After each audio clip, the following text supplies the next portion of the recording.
Hi, I'm Jennifer. And I'm MJ, and we're from Imagine Your Health.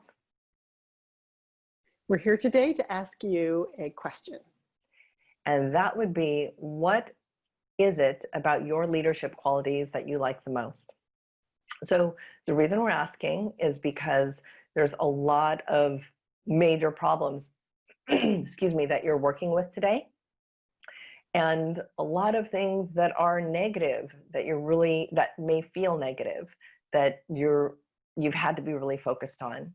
And what happens when our brain is there working those kinds of problem solutions that have a lot of feeling around negativity, we can get stuck in negativity bias, and we actually need to skillfully work ourselves into positivity.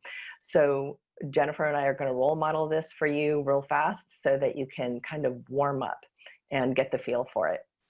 So Jennifer, I want to share with you something that I really admire about your leadership, and that is your ability and your developed experience in foresight.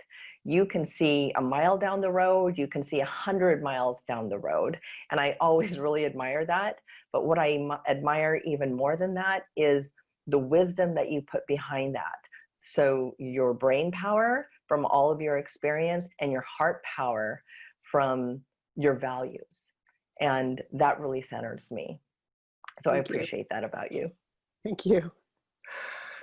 Oh, well, it's hard sometimes to think how this all applies to ourselves, but I guess I would have to say the leadership quality that I like most in myself, perhaps is related to what you said, is that I find it comes easily to me to make connections between things, between ideas, between thoughts, between concepts, between people.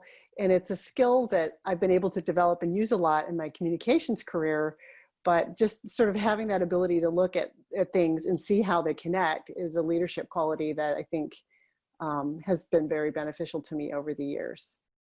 So now I get to turn the tables on you. What is it that I most admire about you as a leader, the leadership qualities you have, is a tough question because there are so many. You're a born leader. And I think one of the things that really comes out is your perseverance. And you back that up with so many wonderful qualities. But from a leadership perspective, when you have something that you're working on, you get it done.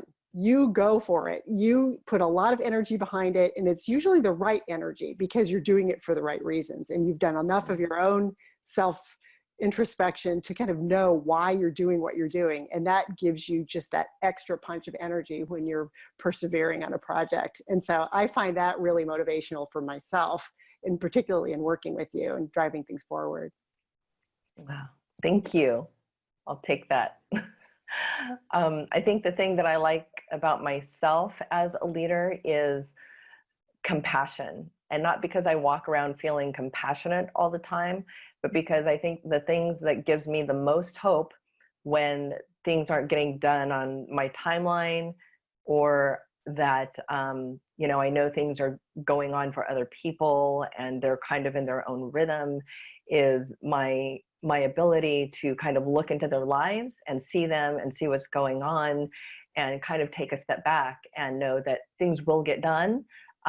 They just have stuff going on right now, and to be able to feel open and compassionate and connected to them and to you, Jennifer. And that gives me hope. And I think as a leader, that's probably the thing that I need to communicate the most, is hope and feel hopeful. Especially right now. Especially right now. So now it's your turn. We have a question for you. So as you contemplate what are the leadership qualities you like most in yourself, it can be hard to think about that sometimes, but it can be easier to think about all the people you work with and find someone who you really admire that's in your circle of professional life, and think about the qualities, the leadership qualities they have that you find particularly motivating, or that you admire the most. And then think about those qualities and how many of those qualities you have yourself. And that can be a really great way, a gateway actually, to get toward feeling that sense of positivity inside of yourself. Absolutely. And that's your question for the day, to jump from negativity to positivity. Thank you so much for joining us. We hope you have a good one.